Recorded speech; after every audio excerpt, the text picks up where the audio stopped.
There's so many tournaments being held in CSGO that some of them are just bound to be failures. Take for instance the total mess that happened on the Epic CIS League with the Akuma scandal, or the massive delays on the Krakow Major. But do you know that there is one tournament that outshined them all? Players got their passports confiscated, PCs didn't have graphics cards, and no one got a single dollar from the prize pot. Don't forget to leave a like and subscribe, because you're watching CYBERSHOKE, and today we'll tell you about the worst LAN tournament in CSGO history. Meet Slovenian entrepreneur Sasa Bulic. He's a businessman turned LAN host who had no prior connection to esports. Bulic owned a small company called Gaming Resorts that developed software for specific customer needs. At some point, Bulic had the genius idea to run an esports event hosting 4 tournaments in CSGO, Dota, League of Legends, and Hearthstone. But he didn't want to make just another big stadium LAN. Instead, Bulic planned to hold, let's say, a party event,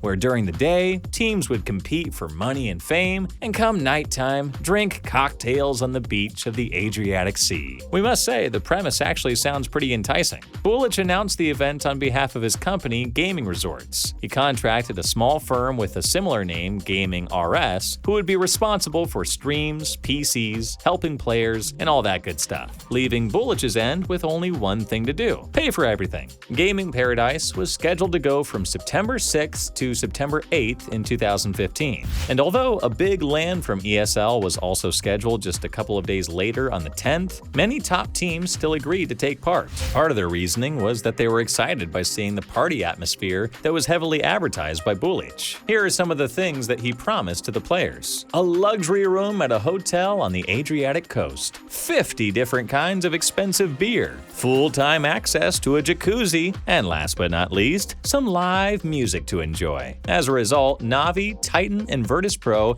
went to the Gaming Paradise, seeing it not as some serious tournament, but kind of like a warm-up before competing at the big ESL LAN. But it wasn't long before the first red flags started showing up. For example, 2 tournaments that were originally scheduled had been silently canceled. Scratch out League of Legends and Hearthstone. The players had just finished packing their bags for Gaming Paradise before another problem popped up. Almost no one really knew what was going on with the travel expenses to go there, which was about $2,000 per team. Bulic explained that he had put all the expenses on a credit card, which had a $3,000 a day limit. He apologized and advised the teams to buy the tickets with their own money for now, and promised that he would reimburse them all in a few days. So the teams reluctantly agreed and arrived at the airport, where they were promised a bus transfer. But for some reason, it got delayed by a few hours, and it was only then that a very small minivan came to pick up the players. Checking into the hotel at 3 a.m., all the teams found out that they would not be staying in luxurious rooms, but in mini suites, one for each roster. Many people had to sleep on the floor and sofas. They weren't exactly warmly welcomed either. The hotel staff treated all the players like trash. They were used to high-class visitors who came for the yacht club, but now they had to accommodate a bunch of good-for-nothing gamers whose rooms haven't even been paid for yet. And then it became clear that the tournament would have almost no viewers. Later, the TOs admitted that money-wise, they made a huge bet on earnings from tickets. They rented an arena that could hold 5,000 people and had been counting on selling at least 2,000 tickets for $25 a pop. But in reality, only 200 tickets were sold. This situation perfectly demonstrates the TO's incompetence. The last CSGO major got 11,500 viewers, and that was a huge tournament with a free entrance. And actually, Bulic was really hoping for 3,000 people to pay $25 for each day of Gaming Paradise, which was said to have a $50,000 prize pot. The games were scheduled to start on September 6th in an open-air setting,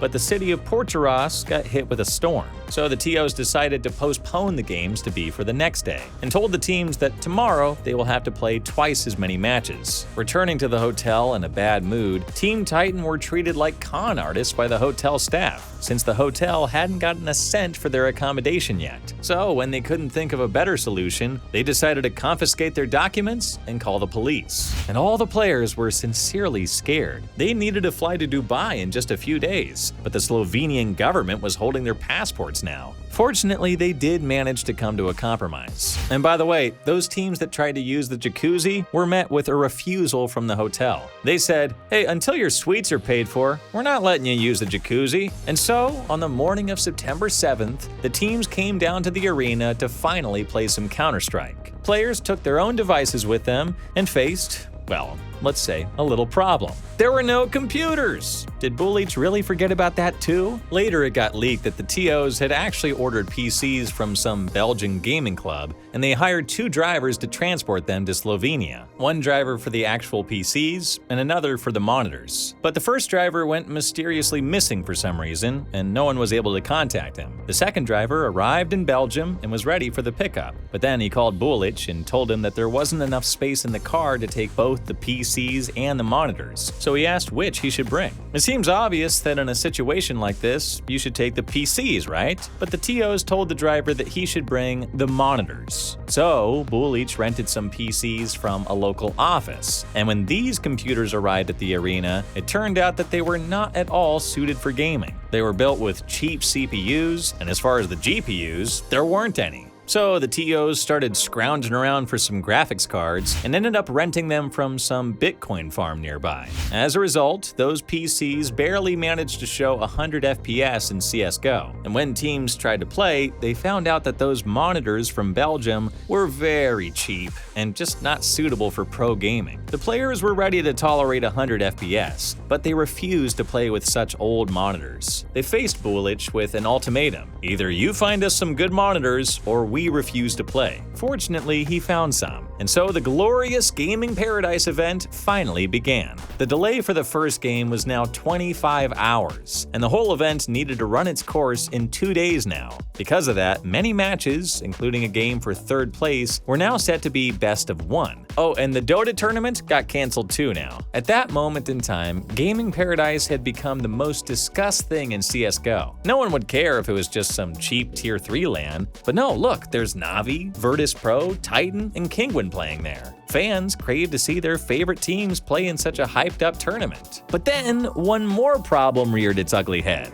It turned out that Bulich had struck a deal with a streaming service called MLG TV for exclusive rights on Gaming Paradise. And that would be all well and good if the audience knew about it. But the TOs hadn't made the proper announcements. There were so many people failing to find a stream on Twitch who just thought that there was no broadcast whatsoever. And even those viewers who knew about MLG TV had to watch the games in such bad quality that you couldn't even read the nicknames. So at that point in time, some people from the community pointed out the fact that there were 2 legal structures responsible for the event: Bulich's Gaming Resorts and the Contracted Gaming RS. We already brought it up, but back when this all happened, no one really noticed the difference because the names were so similar. Gaming Resorts were responsible for one thing: money, and by that time they already started to evade questions and basically run and hide. Gaming RS, on the other hand, were trying to help players however they could, but their hands were tied. Gaming RS publicly admitted that they couldn't get a hold of Bulich, and if someone managed to speak to him, he would just laugh and ensure that everything would all be fine. But obviously that wasn't the case. The second day finished with 2 more pieces of bad news. Firstly, Team Titan, who were still mentally scarred by the confiscated passports, found themselves in another mess. Take a look at the delicious food that the hotel gave to the players. It obviously looks unappetizing, but it also managed to poison Titan.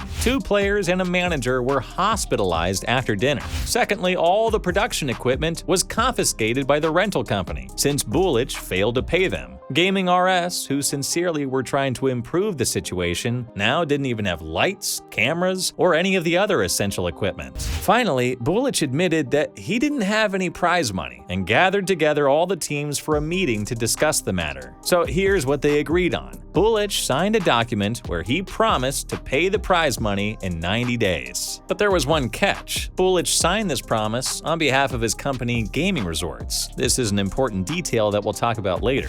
Arriving at the arena the next afternoon, the teams found out that this time there was not only no audience, but also no equipment. The rental company left only one thing: 10 computers. The whole scene looked like it would honestly fit in with some post-apocalyptic movie. Just a big, empty arena that only yesterday was filled with cameras, lights, and CSGO fans. Now there were just 10 PCs and a whole lot of nothing. And there was nothing left to do other than play the final games. So with some help from Gaming RS, Virtus Pro, Titan, Navi, and Kinguin all managed to set up the PCs and play the final games. In the end, Kinguin took first place. And in the aftermath, everyone immediately stopped talking about Gaming Paradise and started packing their bags to fly to Dubai to go and play at a real LAN. Kinguin's lawyers started negotiations with gaming resorts about the promised prize money. After all, Bullich had given them a signed document showing a promise to pay for everything within 90 days. But do you remember how he said that he signed that paper on behalf of gaming resorts? That was a crucial point for any dispute between Kinguin and Bullich, because he wriggled his way out of paying anything by simply filing for bankruptcy. And since gaming resorts didn't have any possessions, there was nothing to confiscate. And so, as a result, the teams didn't get a single cent from the promised $50,000 prize pot. Now, we really don't want to finish this video with some moral of the story segment where we teach you that you should be responsible for what you promise. I mean, it's totally obvious that Bullich went way over his head and ruined his reputation in esports. Instead, we want to challenge you. Please write in the comments what you would do to make an even worse tournament than Gaming Paradise. I mean, you gotta give credit where credit's due. Bullich got a royal flush here. He rented a bunch of office PCs, gave players 60Hz monitors, fed them expired food, and then fed them nothing but lies. I mean, remembering Gaming Paradise kinda makes the long delays in Krakow and the epic CIS League mess look like minor inconveniences in comparison. And as always, don't forget to leave a like and subscribe because you are watching CYBERSHOKE. Bye for now.